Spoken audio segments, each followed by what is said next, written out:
Dear students of 12th class, welcome to online classes of Advanced School, मुंडाल।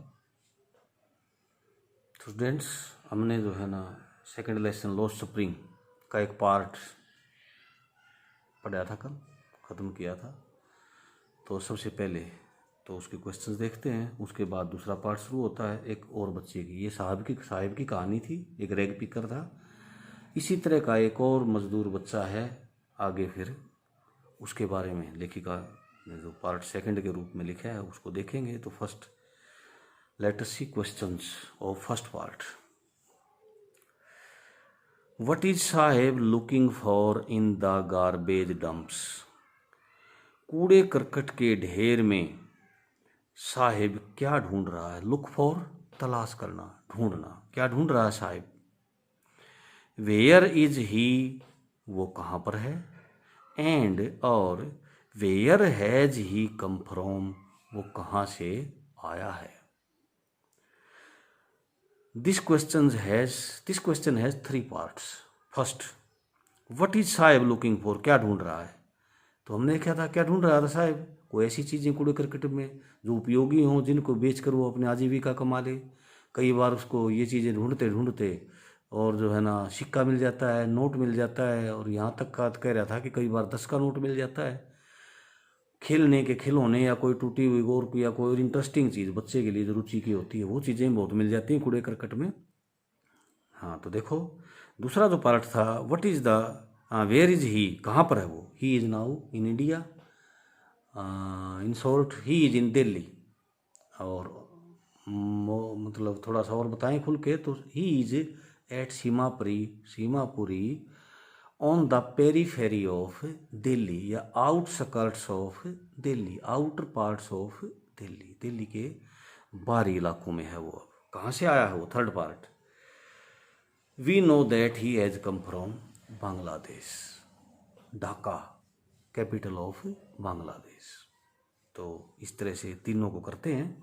तो देखो बड़े आराम से बोलूँगा मैं, आप भी ध्यान से सुनना और फिर इसी तरह से कॉपी पर लिख लेना।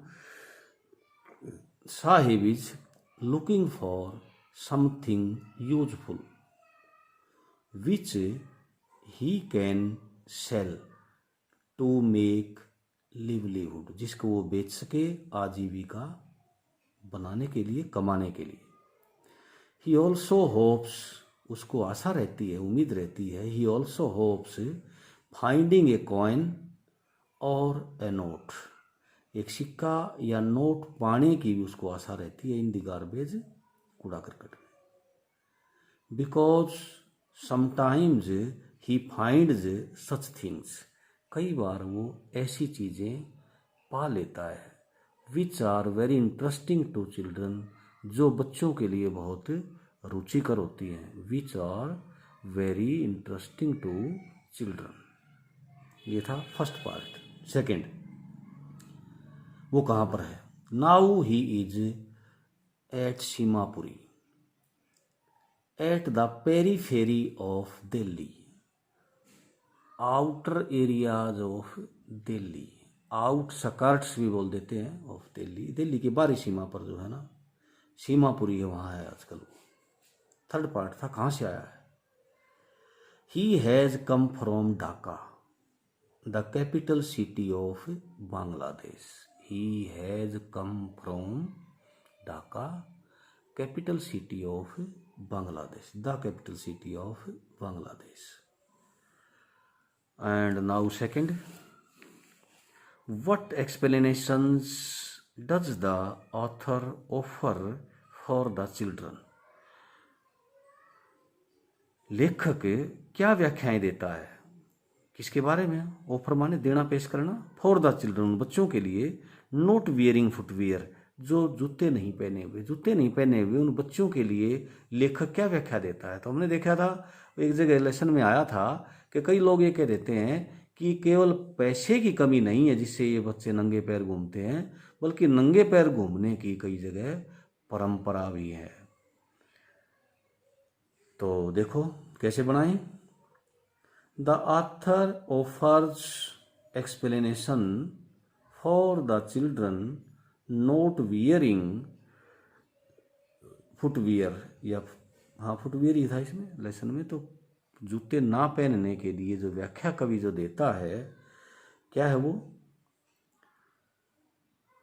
That it is not due to lack of money only, it is not due to money only, केवल पैसे के कारण ऐसा नहीं है, but it is also a tradition, एक परंपरा भी है, और कस्टम या रिवाज है, टू रिमेन बेयर फुट, नंगे पांव रहने का। Listen again, the author offers explanation for the children not wearing footwear that it is not due to lack of money only, but it is also a tradition और custom to remain barefoot, नंगे पांव रहने की रिवाज भी है, परंपरा भी है कई जगह। Third, is Saheb happy working at the tea stall, क्या टी स्टॉल पर काम करता हुआ साहेब अब खुश है। तो ये रे देखो, ये राखी पेज पर आया हुआ है। इसकी समस्या क्या थी, द बैग वॉज हिज, थैला उसका था, the canister belongs to the man, और वो कनिस्टर या डोली जो है ना उस आदमी से संबंध रखती थी, वो ओन्स द टी शॉप, जो टी शॉप का मालिक है। Saheb is no longer his own master, और साहेब अब अपना मालिक नहीं था, मतलब मर्जी का मालिक नहीं था। रैग पिकर के रूप में जहाँ जी करता उधर जाता, जब जी करता बैठता, जब जी करता सोता, मन करता वैसा करता, मन करता तब घर आ जाता, स्वतंत्र था, फ्री था। लेकिन यहाँ दूसरे के अधीन काम करने में वो अब स्वतंत्र नहीं है, वो अपना मालिक अब नहीं है। ये था इसका सार। तो देखो फिर देखते हैं इसको भी। No, Saheb is not happy working at the tea stall, tea stall पर काम करते हुए साहब खुश नहीं है। क्यों खुश नहीं है? Because now he has to work, अब उसे करना पड़ता है काम, on the orders of owner of tea stall.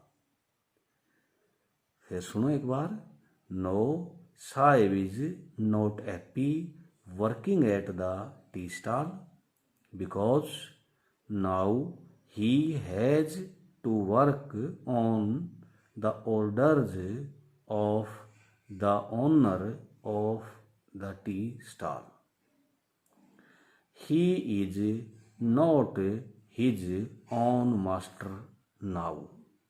अब वो अपना मालिक खुद नहीं है।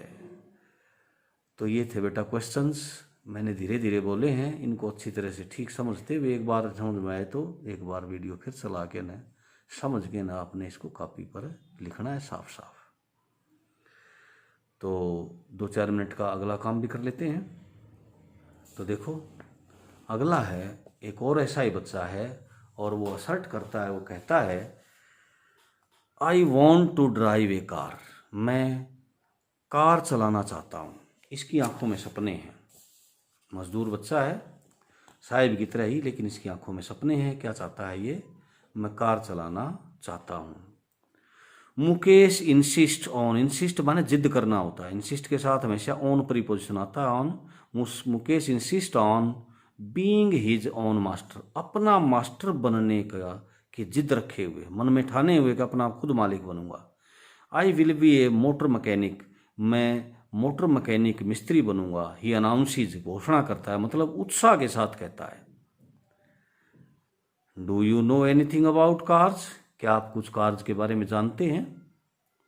आई आस्क, मैं पूछती हूँ। I will learn to drive a car, मैं कार चलाना सीख लूंगा। आई विल, जरूर सीख लूंगा मैं, इरादा पक्का उसका। ही आंसर्स, वो उत्तर देता है। Looking straight into my eyes, सीधा मेरी आंखों में देखते हुए, मतलब नजर से नजर मिला के न और दृढ़ता के साथ कहता कि मैं सीख लूंगा। His dream looms like a mirage, looms बना हुआ है, बुना हुआ है, लाइक ए मिरेज, मिरेज होता बेटा, इसका जो शब्द है वो भी इंग्लिश जैसा ही मिलेगा आपको, नहीं सुना होगा पहले, मृग तृष्णा, मृग मरीचिका मतलब मरुस्थल में जब ज़्यादा गर्मी पड़ती है टिब्बों में के बीच में, तो कोई छोटा मोटा झाड़ होता है तो उसके आसपास ऐसा लगता है जैसे बहुत सारा पानी भी है और वहाँ हरियाली भी है। दूर से ऐसा दिखता है और हिरण या मृग दौड़ के प्यासा वहाँ तक पहुँचता है पानी की तलाश में, लेकिन जब जाके देखता है तो वहाँ कुछ नहीं मिलता। फिर उधर देखता है तो वैसा ही फिर दिखाई देता है, तो इसको बोलते हैं मृग मरीचिका, मैरेज। हाँ, तो उसके सपने भी वैसे ही बुने हुए हैं। उसका सपना कैसे बुना हुआ है? एक मृग तृष्णा की भांति। Amidst the dust of streets, गलियों की धूल के बीच में, that fill his town Firozabad, जो उसके शहर फिरोजाबाद को भरे हुए है, उस धूल के बीच में उसका ये सपना मृग तृष्णा की भांति बना है। फेमस फॉर इट्स बेंगल्स, और ये फिरोजाबाद जो शहर है ये अपनी चूड़ियों के लिए मशहूर है। फेमस मशहूर, बेंगल्स चूड़ियाँ। Every other family in Firozabad, हर दूसरा परिवार फिरोजाबाद के अंदर, हर दूसरा परिवार is engaged in making bangles, चूड़ी बनाने में लीन है। इंगेज लगा हुआ होना, व्यस्त होना। हर दूसरा परिवार चूड़ी बनाने के धंधे में लगा हुआ है। It is the centre of India's glass blowing industry, ये भारत की कांच पिघलाने की जो इंडस्ट्री है, जो उद्योग है, उसका केंद्र है। सेंटर मीन्स केंद्र। फिरोजाबाद क्या है? कांच पिघलाने की जो का उद्योग है उसका केंद्र है भारत में। वेयर, जहाँ फैमिलीज हैव स्पेंट जेनरेशंस, कुछ परिवारों ने तो पीढ़ियाँ बिता दी। जेनरेशंस पीढ़ियाँ, एक दादा आया था, बेटा भी वहीं काम करने लगा, पोता भी वहीं काम करने लगा, तो इस तरह से एक परिवार, कुछ परिवार तो ऐसे हैं जिन्होंने पीढ़ियाँ यहाँ बिता दी। वर्किंग अराउंड फर्नेसीज, फर्नेसीज भट्टियाँ, इन्हीं भट्टियों के आसपास काम करते हुए, इनके चारों ओर काम करते हुए, वेल्डिंग ग्लास, शीशे को जोड़ते हुए, मेकिंग बेंगल्स, चूड़ियाँ बनाते हुए, फॉर ऑल द वीमेन, सभी स्त्रियों के लिए, इन द लैंड, देश में, इट सीम्स, ऐसा लगता है, ऐसा लगता है कि हमारे देश में जितनी स्त्रियां हैं उन सब के लिए चूड़ियाँ बनाते हुए भट्टियों के आसपास जो है न, कई परिवारों ने तो अपनी कई कई पीढ़ियाँ बिता दी हैं। तो बेटा आज इतना ही क्वेश्चंस करने हैं, स्टार्ट कर लिया हमने सेकंड पार्ट इसका, तो कल आगे पढ़ेंगे। Thank you.